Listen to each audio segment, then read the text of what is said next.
ভেবে দেখুন, একজন ফুটবলারের বাবাকে খুঁজে বের করার জন্য যদি পুরো একটা দেশ রাস্তায় নেমে পড়ে। শুধু পুলিশ নয়, সিকিউরিটি গার্ড, দোকানদার, ট্যাক্সি ড্রাইভার, এমনকি আন্ডারওয়ার্ল্ডের লোকেরাও। শুনতে গল্প মনে হলেও এটা কিন্তু বাস্তবে ঘটেছিল। 1994 সাল, বিশ্বকাপ শুরু হতে মাত্র কয়েক সপ্তাহ বাকি, আর ঠিক সেই সময় অপহরণ করা হয় ব্রাজিলের তারকা ফুটবলার।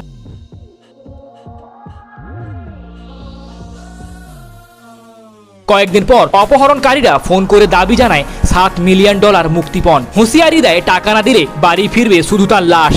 আর এই খবর মুহূর্তের মধ্যে ছড়িয়ে যায় পুরো ব্রাজিল জুড়ে, কারণ তখন ব্রাজিলের কোটি কোটি মানুষের একটাই স্বপ্ন, 28 বছর পর আবার বিশ্বকাপ জেতা। আর সেই স্বপ্নের সব থেকে বড় ভরসা ছিল রোমারিও। আর ঠিক তখনই রোমারিও এমন একটা কথা বলল যা পুরো ব্রাজিলকে নাড়া দিয়ে দিল। তিনি জানিয়ে দিলেন, আমার বাবা নিরাপদে ফিরে না এলে আমি বিশ্বকাপ খেলবো না। এই একটাই ঘোষণা যেন পুরো ব্রাজিলকে একটা বিশাল উদ্ধার অভিযানে নামিয়ে দিল। পুলিশ দিনরাত তল্লাশি শুরু করলো, সাধারণ মানুষ হাজার হাজার তথ্য দিতে লাগলো। শহরের অলিগলি থেকে গ্রামের প্রত্যন্ত এলাকা, সব জায়গায় চলতে লাগলো চিরুনি তল্লাশি। এমনকি কথিত আছে আন্ডারওয়ার্ল্ডের কিছু লোকও এই মিশনে সাহায্য করেছিল, কারণ তারা জানতো কোনোভাবেই ব্রাজিলের বিশ্বকাপের স্বপ্ন ভেঙে যেতে দেওয়া যাবে না। অবশেষে মাত্র কয়েকদিনের মধ্যেই অলৌকিকভাবে রোমারিওর বাবাকে সম্পূর্ণ নিরাপদ অবস্থায় উদ্ধার করা হয়। সব থেকে অবাক করা বিষয় হলো কোনো মুক্তিপণ দিতে হয়নি। আর এরপর শুরু হয় আসল গল্প। বিশ্বকাপের মঞ্চে নেমে রোমারিও যেন নিজের ফুটবল দিয়েই পুরো দেশের সেই ভালোবাসার ঋণ শোধ করলেন। পুরো টুর্নামেন্টে করলেন 5টা গোল, দুর্দান্ত পারফরম্যান্স, আর জিতে নেন